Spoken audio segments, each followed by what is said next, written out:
I'm at point K-12. Alright, so basically wanted to make a video to help any folks out trying to get through the fourth survivor. A few things to note here that the zombies, or enemies rather, are pretty randomized, so there's a lot of things you can pick up on, a lot of paths you can take, but ultimately there are some variables that are going to make things not work at the same time. So I spent a few hours trying to get the best run. This isn't my fastest run, but it's my cleanest. I think my fastest run is 9:53. This is like 9:57. So hopefully this helps you out. So basically the key to this is avoiding as many enemies as possible and running. I've been watching a lot of speedrunners that are getting it down to like 7 minutes and stuff, and a lot of what they're doing is just a lot of magnum shots, avoiding some pretty crazy scenarios, but this one's a little more practical. So anyway, let's get to it. As you can see here, just running along, trying to avoid whatever firefights that I can. Coming up here, this part is one of the harder parts because I think the dogs are pretty unpredictable. But you can see here, I'm just using a magnum to take them out. Shotgun and machine gun primarily what you want to use for this part. I have seen people shuck and jive and run through this part too without really engaging in much combat.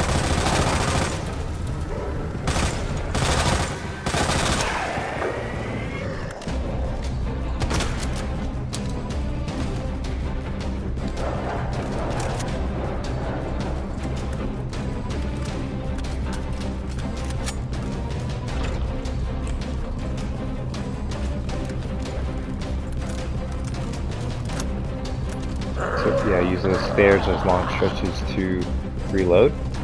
And here you want to stick to the right wall. And you can blast past these right here.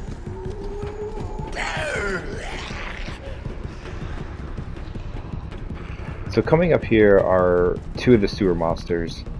Definitely have your knife equipped. If you get caught by them, you can stab your way out and escape. You can also avoid them entirely by baiting the one on the left, waiting for them to whiff the attack, and then hugging the right wall past them. I've also seen people stick to the right wall and just magnum shoot the one that pops up on the left to stagger. You can see here, you can watch that claw. Once it swipes, and you go. And this allows you to keep your knife, which can be super important later on. There are two more sewer monsters you potentially can encounter.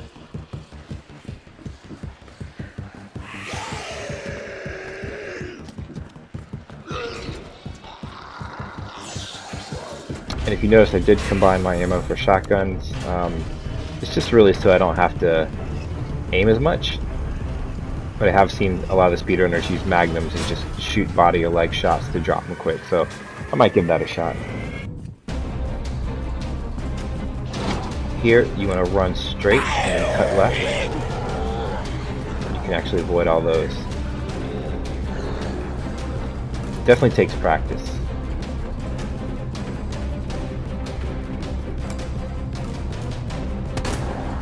I've also seen people getting the liquor to run at them, pressing pretty close up to them when they rear back to lunge, and then running around them. But I just feel safer when they're dead.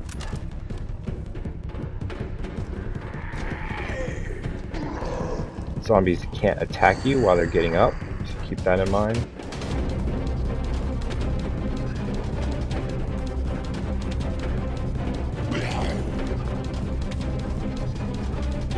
And then upcoming here is another room. I want to say there's 3 zombies and 2 dogs. I'll be using a flash grenade, but I have seen people also run and just kind of swing around and avoid them too. Another thing to note is you can really throw the grenades in front of the door too, and it'll still flash enough in there to get them. So if you kind of miss the shot, it's not a big deal.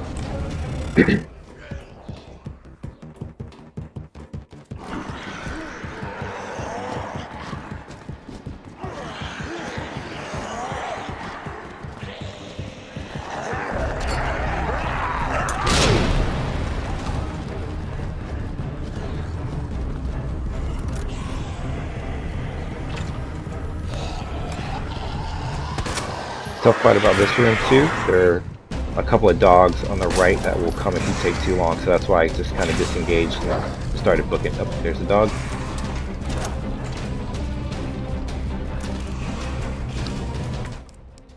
Then we're coming up on our first lovely Mr. X encounter. So the best advice as you make your way up the stairs, keep left and just hug the wall all the way on the left. Right when you go around this turn, and you should whip the punch.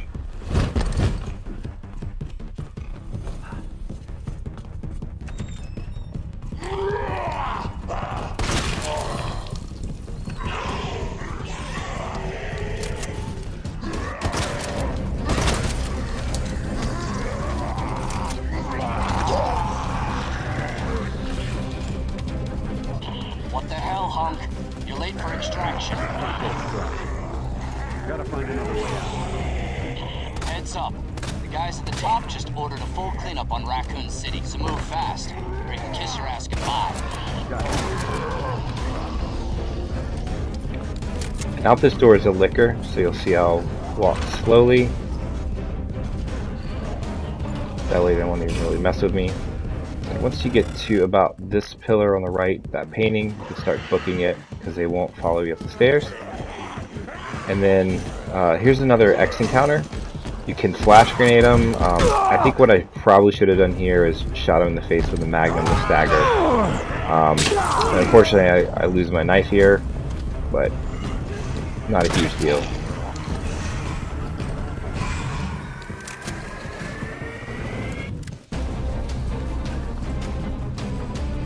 I recommend the machine gun to stagger these.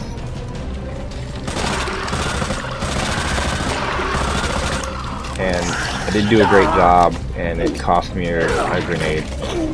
So if I could have staggered him, I would have had an extra flash, which would have been helpful at the end. But again, it's not a huge deal. Stay to the right of this door as soon as it opens, and then run right in.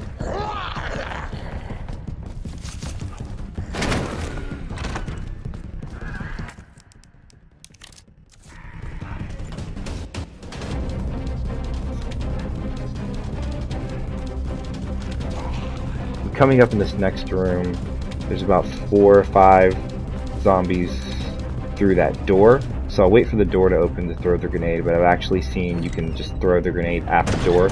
Even when it shuts, the blast impact will actually take out the zombies. So that guy right there is what cost me the extra time for that run. I don't know, he rarely comes out, but of course he snuck up on me that time. Another thing to note, there's a liquor here, so you can walk around the corner, or you can do a little shuck and jive there. When you're in caution, you do run a little slower, so always try and keep yourself in good health. And remember, the blue herb is going to give you a little bit of defense, so that's why I went with that there.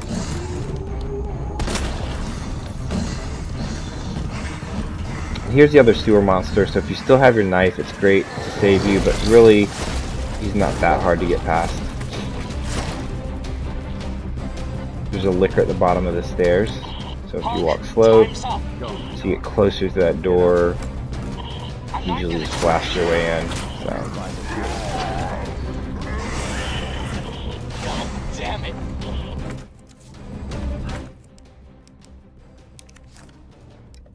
And we're getting near the end here in the courtyard. This is where it gets really fun. There's a final sewer monster, there's a plant monster, and then a bunch of zombies on fire. But you can actually hug right.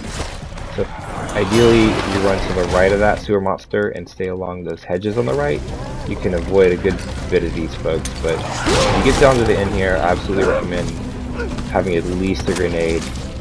Really is helpful, because you can see there's a ton of enemies there.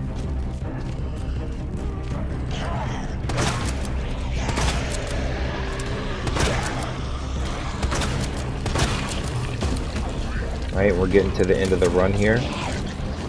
So again, just a lot of practice. You'll notice I didn't use the map.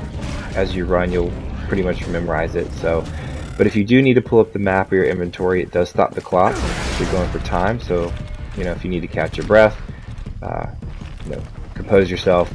Definitely do that until you're comfortable just running through it. So I hope that you found this guide useful, and hopefully it helps you out to finish this mode and get the best times possible. I'm definitely going to still aim to get my time down. It's a little frustrating at first, but then it gets really fun. So thanks for checking it out. Have a good one.